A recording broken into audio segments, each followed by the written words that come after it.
Brothers and sisters, friends and family, welcome, welcome, welcome. Thank you guys for spending these few minutes hanging out as we can chat and have just an amazing chat, and we can talk about something that I have found for my life to be a changing point. A point from truly where I was headed to death spiritually. As a Christian for 30 plus years, I knew a doctrine that said once saved was always saved. I worshiped on a Sunday because they said it's the Lord's day.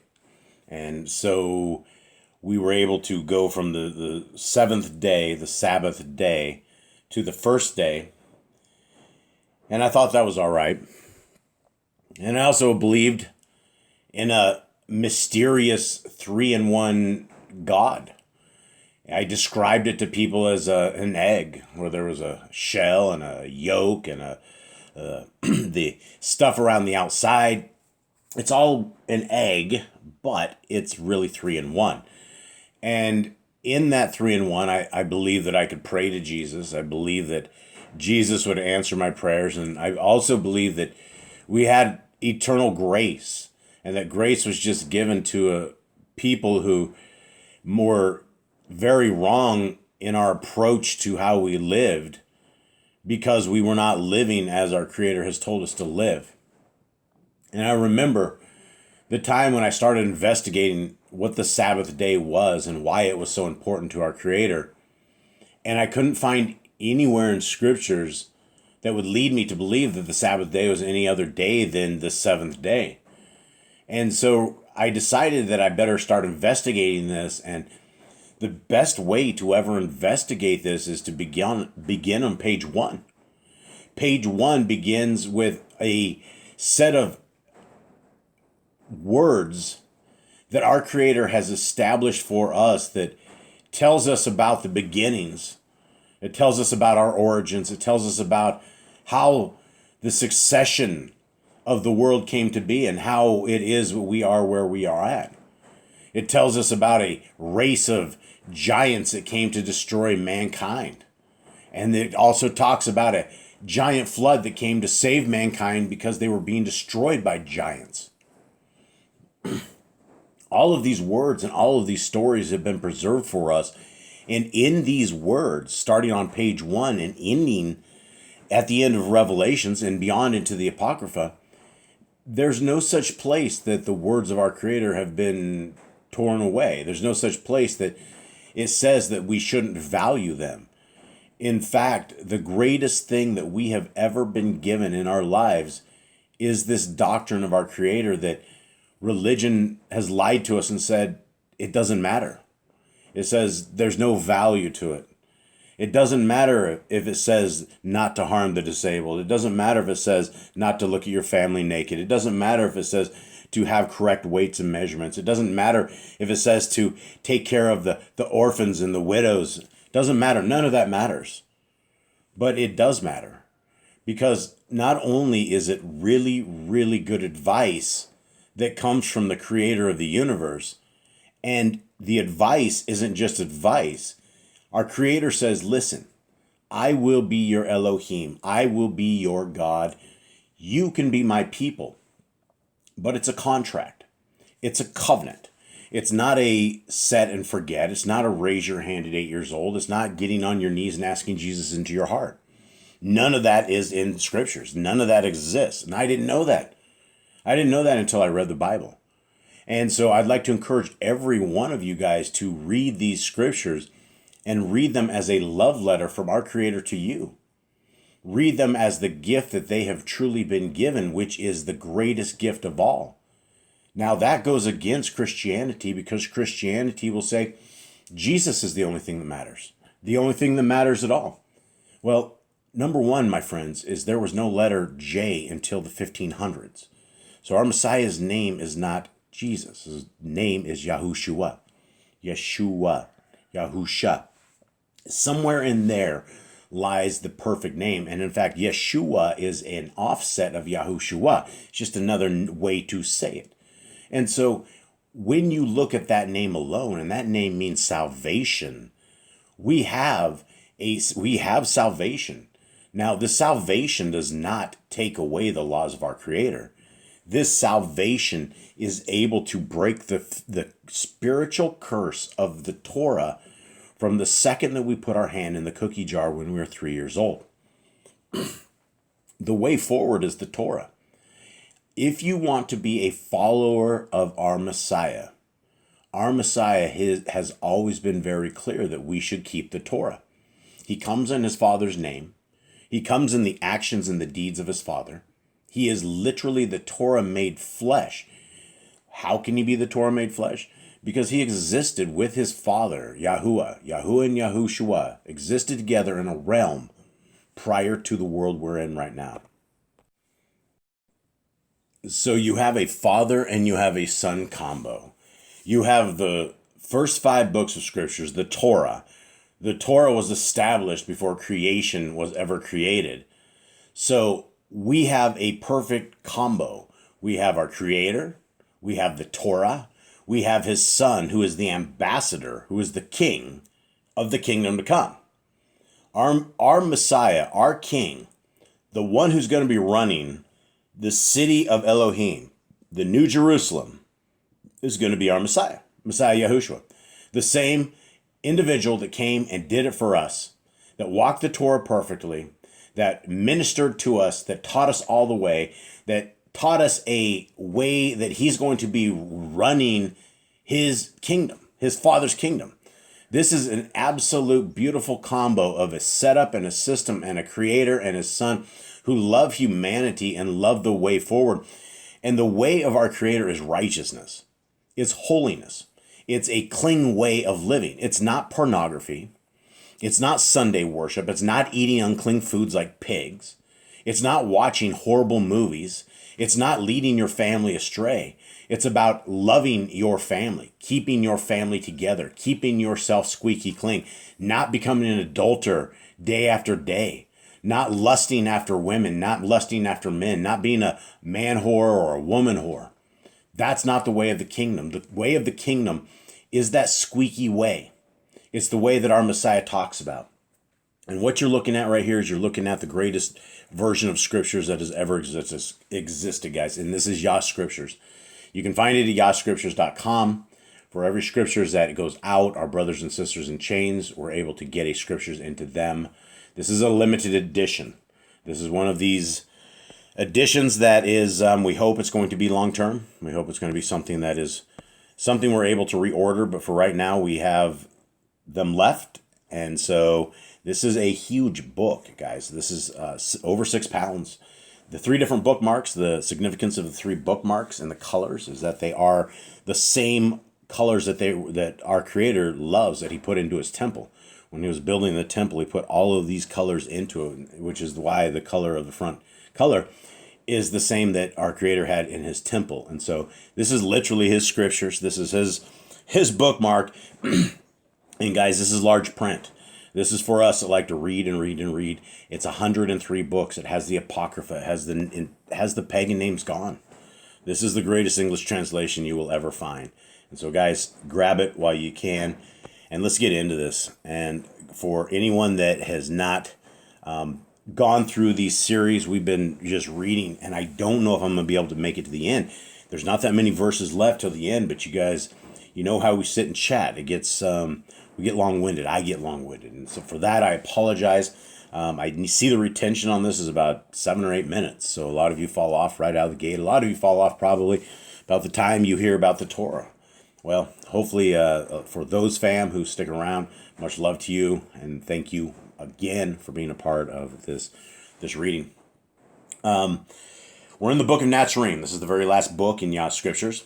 And one brother or sister was asking if I write any of what we talk about down. And I don't, guys. I don't even know what we're reading because this is one of the series that I don't like pre-read. I've read this book over and over and over, but I don't know exactly where we're at. I do know the topic of where we're at. But all of this is spontaneous. All of this is just us chit-chatting, going over thoughts, and It's hopefully Yah driven. Now, the book of the Nazarene, this is our Messiah, Yahushua, and he's walking among men. He's talking about different things. And I wanted to touch briefly on 63, and we went through that last time.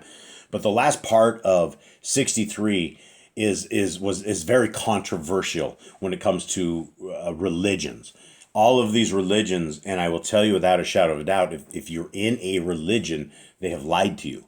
They have told you words that are not true. They have you doing traditions of men and things that are unacceptable and abomination to our Creator. They have you eating unclean foods because they brainwashed you into thinking that literally food that is janitorial critters should be eaten, and it shouldn't. But the last part of this right here is all about keeping Torah. And the last sentence right here, he says, I tell you this, many will come, but few will be selected. Those are the last really, really effective things that we got from the last segment. We know from scriptures, not just the book of the Nazarene here, but we know that most people don't make it. We hear about the gate. We hear about the wide path to destruction. And Messiah also tells us in Matthew that most people don't make it. So this isn't anything new. This is just reiterating the same stuff that our Messiah has already said. And our Messiah is very, very clear. He says you need to keep the Torah. The laws of our Creator, the laws of His Father, they are good, they are easy, they are light, they are wonderful, they are life, they are breath, they are everything wonderful. And we've all been lied to when some liars have said they mean nothing, right? That's the words of Satan. When people say the laws have been done away with and they don't matter anymore, it's sickening, right? It's very, very sick. Continue. Let's begin. This is what Messiah said, right?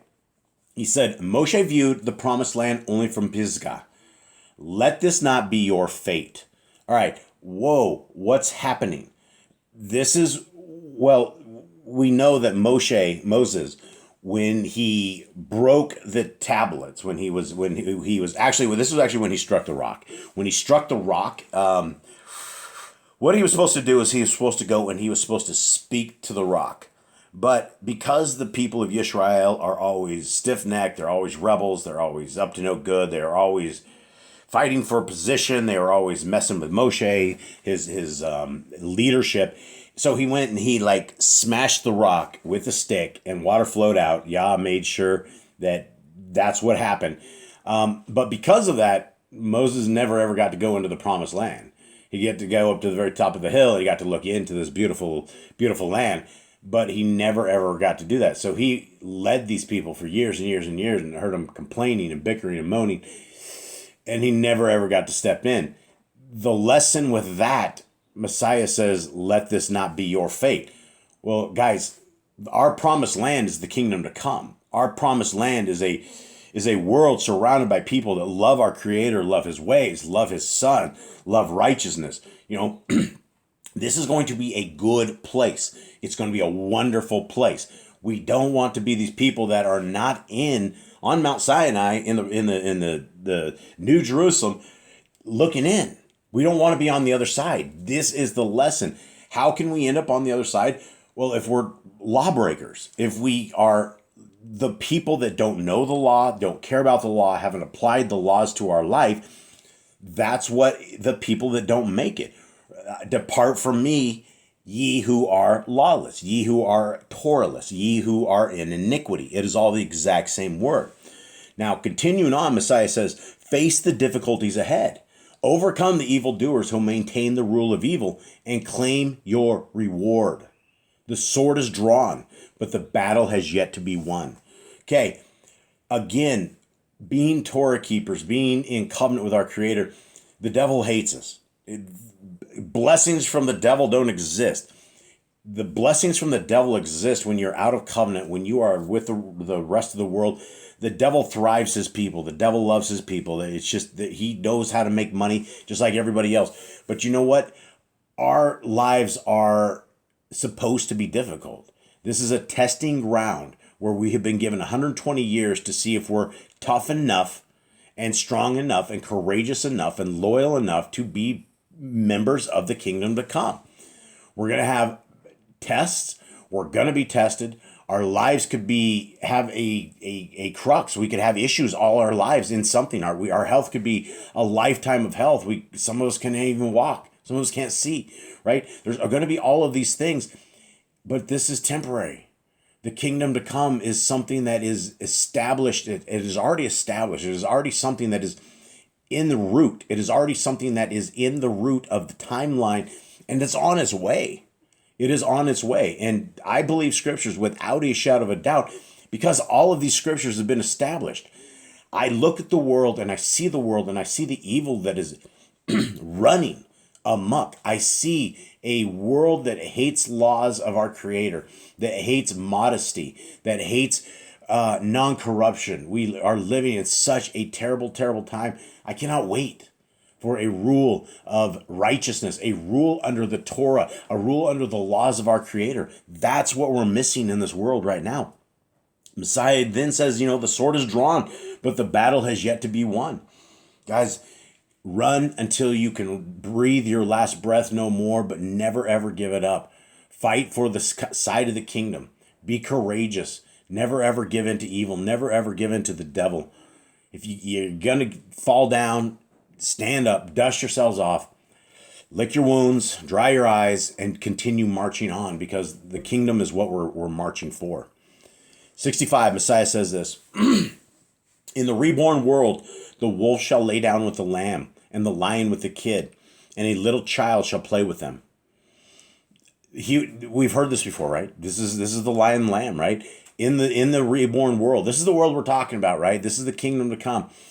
This is in the kingdom to come and beyond, right? In a reborn world, the wolf shall lay down with the lamb, and the lion with the kid, and the little child shall play with them. It'll be fun, right? We all get to pet lions, right? We all get to pet tigers. We're not going to get our face clawed off. It's going to be a different kind of world. The animals aren't going to be against us. It's going to be a different kind of animals. Surely, because of their goodness and goodwill, even the beasts will submit themselves to the will of those who participate in the rule of Elohim. Won't it be super cool to have a giraffe come by, like jump on the back of a rhino, and this thing like takes you for a ride? I believe that in the kingdom to come, we'll have our pets. I believe our pets all have souls. I'm convinced at this point, after reading scriptures, that our pets are going to be waiting for those, that the ones that we have loved, that we have lost as pet owners, and those who have submitted our hearts to the furry animals of the world. I believe that's going to be some of our rewards. Some of that. Why couldn't the hand of our Creator do things like that? He could do whatever he wants. Surely that's something that he's thinking about. If not, I'm going to submit to him. Please bring my pets back. I love them. Okay, now, sounds cool, right? Sounds cool. Let's go 66. When Yahushua finished speaking, the great assembly of people was silent. For unlike other teachers, he appeared inspired by divine authority. But within moments, they were excitedly discussing the words among themselves. This is the power of Messiah, right? The words our Messiah has are the words of a child who lived with his father under that same rulership before ever coming to our world. This is why he knew his father's words. This is why you did not want to argue with Messiah. Messiah was like one of the greatest arguers, the debaters of all times. He left people speechless. And so this whole group of people, they heard this, and Messiah's like just stopped. These people were absorbing this, and they're like, wow, listen. And so he's a polarizing guy for all this. Continuing on, how far into this are we? 19, I think. All right, we're good. Excuse me. Then a Talmud disciple who stood beside Yahushua shouted, "All who serve Yahuwah, praise him, for he has sent the true enlightener and the deliverer, and will himself reign over us through the Ruach, which fills his bin. Heed these things. Follow the way of Yahushua.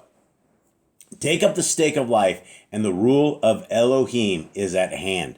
Okay, this is one of these guys. This is one of these things. These guys, at this point, a lot of these guys thought this was going to be the ruler. This was going to be the one that actually freed them from the Romans. It was going to be the one that came in and was like the true the true king. And a lot of people thought this all the way to when Messiah died. A lot of people thought he was going to be the one that like physically ruled them right there. Well, this disciple who stood behind Yahushua said, all who serve Yahuwah, praise him, right? One thing that everyone should understand is our creator is the creator. He's the man. He's the one. There is no one but him.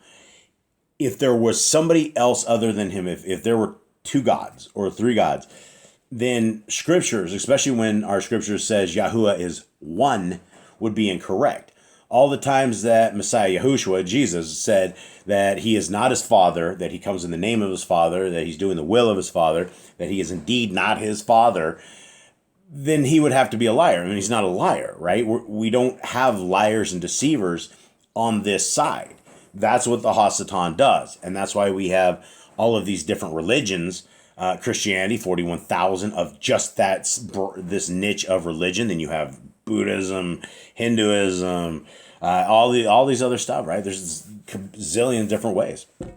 Now, continuing on, this guy's like firing everybody up, right? He has sent, so they've been waiting. These people have been waiting for an enlightener. They've been waiting for him to deliver, and he will himself reign over us through the Ruach, which fills his son. And again, this is another witness that's talking about Yahushua, and it says which fills his son. Nothing we're saying here says that Yahushua and Yahuwah are the exact same thing. It always says that he's going to be ruling through him, through his son. That's the cool thing.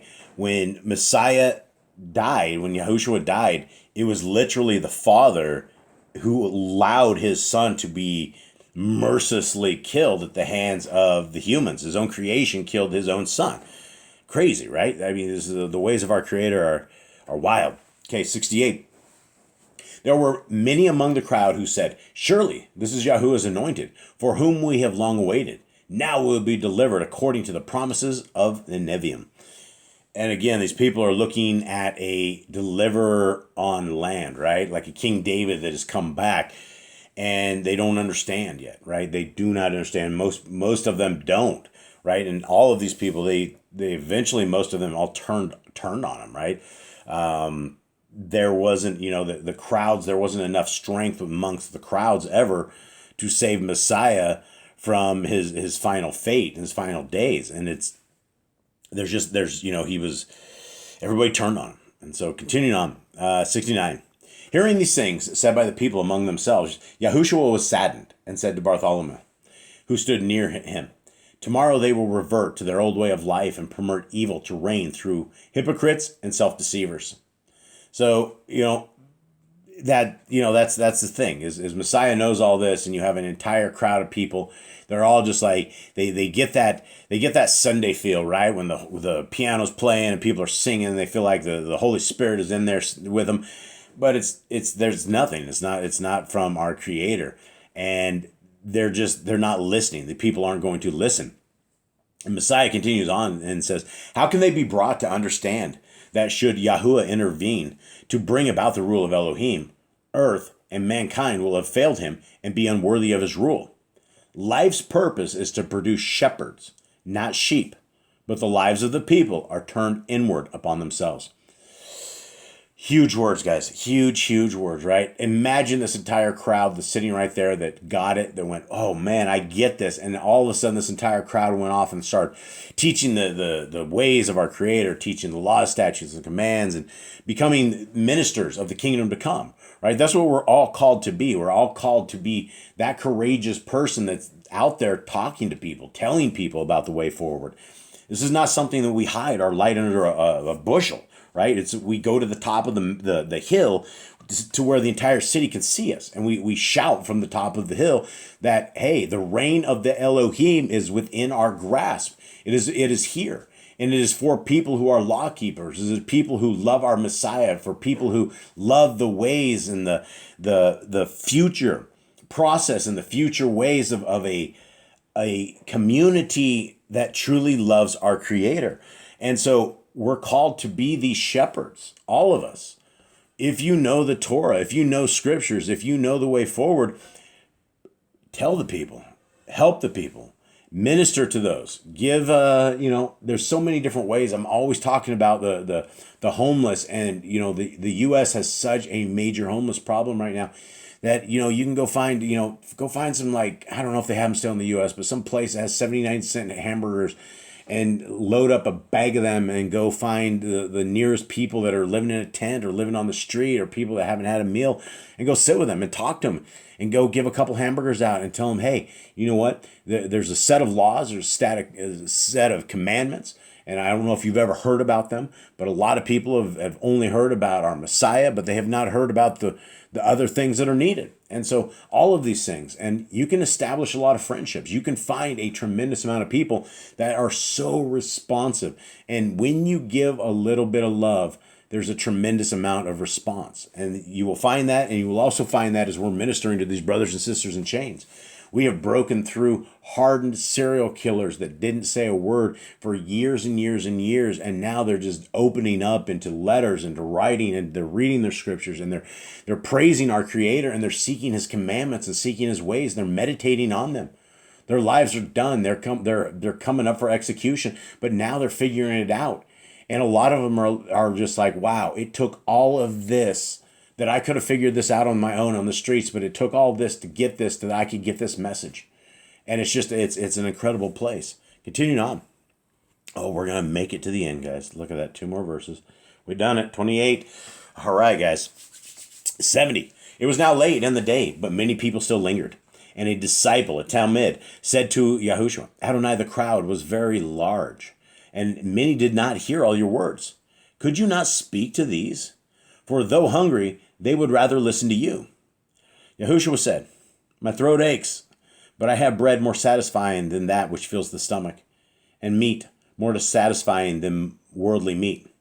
My supply is inexhaustible. I have multiplied this through you. So now you go among the people and provide what they need. Guys, this is a call to action. This is a call from our Creator's Son, from the leader of the new world who's going to be leading an incredible place. It's our turn. It is our turn to rise up and to tell others about this. Give them the word. The cool thing about Yah Scriptures, guys, you can go to yahscriptures.com. In the downloads is every version of this same thing that you're reading right here. What you're seeing right here is the Google version. It's absolutely free of charge. The PDFs are free of charge. Everyone that has any kind of digital device out there, you can send the Yah Scriptures to them and just send it in an email. And you can say, listen, here, this is the complete scriptures.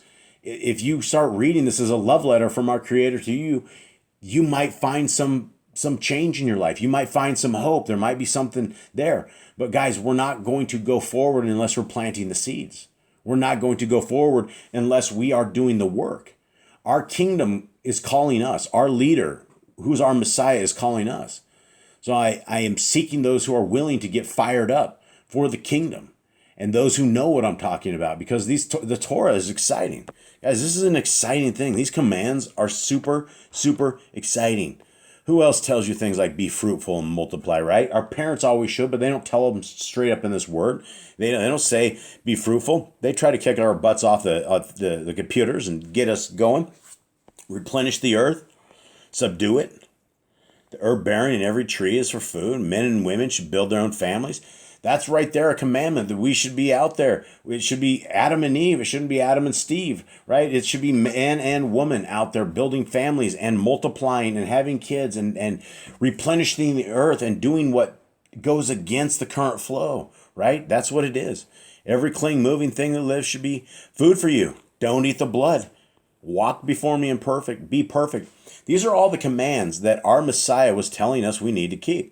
These are all these same commands that are very, very beneficial. And guys, look at this. The one that is more pages, it's like 2.25 pages, is this one. Guard Yahuwah's covenant, laws, statutes, and commandments. Our Creator didn't say this once or twice or 3 times or 4 times or 10 times or 20 times or 30 times. He says it over 53 times, guys. Right there. Teach your children the commands and guard the way of Yahuwah. Remember Yahuwah's name for all generations, right? We're supposed to know the name of our Creator, and everyone says his name is God because they've taken his name out thousands and thousands of times. We're supposed to be keeping things like Passover, but instead people keep this Ishtar. It's a thing with this fertility goddess that used to sacrifice children. They over the altars on Easter morning, which people call Easter morning, and they would dip eggs in the blood of the children. That's what we're not supposed to be doing. We're supposed to be keeping the Feast of Unleavened Bread and the Festival of Matzah. And there's the big one, right? There's one Torah for the stranger and one for the Hebrew. Doesn't matter who you are. It matters that if you want to be a child of the Most High, if you want to keep his laws, statutes, and commandments, you're grafted in. That's what it means being grafted in. Grafted in doesn't mean that you're going to be able to sit there and eat pork and worship on the wrong day and not care about the laws of our Creator, because Messiah very clearly says that you'll be told he'll tell you to go to hell. So all of these things right here, right? There are no mighty ones before Yahuwah. Don't make graven images, right? All these crosses that you have on your chest or your things in your house, those are graven images. Again, don't bring Yahuwah's name to naught. Don't say things. Here it is. Here's a big one. Keep the Sabbath day. Look how many times that's reiterated. People say there's no Sabbath day, right? It's just the Lord's day, because Jesus rose from that day, and so they can trump the will of our Creator by replacing the day.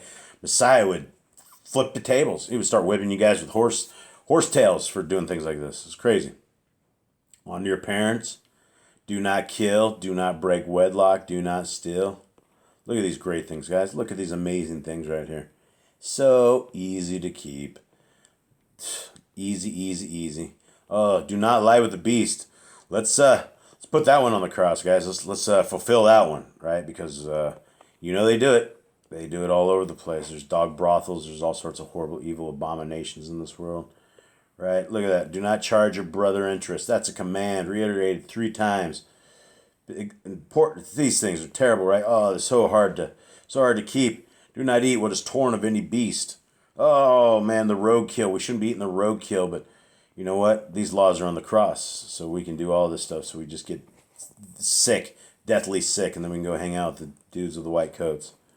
Do not follow a multitude of evil. Guys, look at these commands, man. Every single one of these things are amazing. Help the animals of your enemy. Stay away from rumors and gossipers. Man, guys, these are amazing laws. These are things you won't find anywhere else except in Scriptures. Obey the messenger, the angel Yahuwah sends before you. Be ready. Understand things. Serve Yahuwah. There's only one God. There's only one Elohim, and his name is Yahuwah. There's do not eat the fat. Return what is your neighbor's, right? Oh, these are bad laws. We should steal our neighbor's stuff. Right? This is what happens when you say that the laws of our Creator are on the cross, then you don't have a set of morals. These are the only way that you guys would know what iniquity is by reading these. We're showing you guys right here what iniquity is, and this is what we're supposed to be writing on our hearts, on our minds, on our souls. It's supposed to be things like this, right? Do not defraud your neighbor. Do not lie or be a liar. Pay your workers for the day's wage and they are due. Do not harm the disabled. Guys, how hard are these, right? You've been lied to. These religious scumbags have lied to you. They're taking your 10% and they've made themselves rich. They build all these churches that are not churches by our Creator. Don't practice sorcery. Oh, that should be on the cross too, right? Don't cut yourself for the dead. Should we all be out there cutting ourselves all the time? No, it's against the laws. Don't get tattoos, right? Don't consult the mediums, the spiritualist people. Stay away from them. They're supposed to be killed. Continuing on, right? There's some feasts that we're supposed to be keeping, right? First fruits, a feast of trumpets. That's fun. Sukkot, you get to camp out for 7 days. What's nothing wrong with that, right? This is preparing his people right here. Preparing Yah's people for an exodus. You got to know where you're be camping. You might be on foot, getting over to that promised land one day, on foot, with some angel in front of you, taking you out, as the Scriptures say. Right? Wear tzitzits on the 4 corners of your garments. Are you guys doing that? Are you guys Yah's people? You should have blue threads on all four corners of your garments.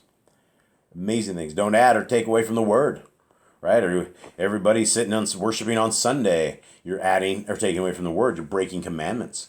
Keeping Easter, you're breaking commandments. Keeping Christmas, you're breaking commandments. We don't have any commands for this. We're adding to Torah by keeping man's festivals. Guard your soul. Our Creator even tells us, hey, save the thing that you can only take out of this world. The only thing you're ever going to make it out with is your soul. It's time to guard that. Fear Yahuwah, right? That's important. We're not going to make it to the Shamayim. We're not going to make it to heaven, of the promised land, unless we do this in fear and trembling. We shouldn't be given anything, right?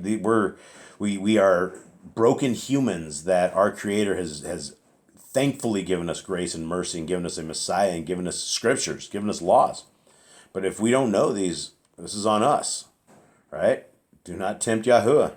You're tempting him because you don't know his words and not keeping them, right? Cleave to Yahuwah, right? You cleave to Yahuwah by reading scriptures, by praying, by staying close to him. Rejoice in all that Yahuwah has blessed you with, right? Here's a command. We are supposed to be blessed, right? Thanking him. We have life. If you could still breathe, if you could still see, if we still have an ounce of life left in us, then that is a blessing that our Creator has given us this time to live in this world that he has. Do not do what is right in our own eyes. People worshiping on the wrong day, eating pig, laughing when you say that there's Leviticus 11 dietary laws, right?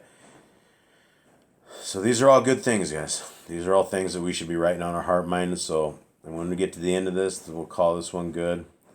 And if you made it to the end of this one, and you guys are straight fam, yo. So thank y'all. Much love to you all. I hope this blesses somebody. I hope that you guys will write these laws, statutes, and commandments on your hearts, on your mind, on your soul. And we're getting to the end. We're at the end right there. All right, guys. Big hugs to all. I love y'all. Have a good day. I'm out.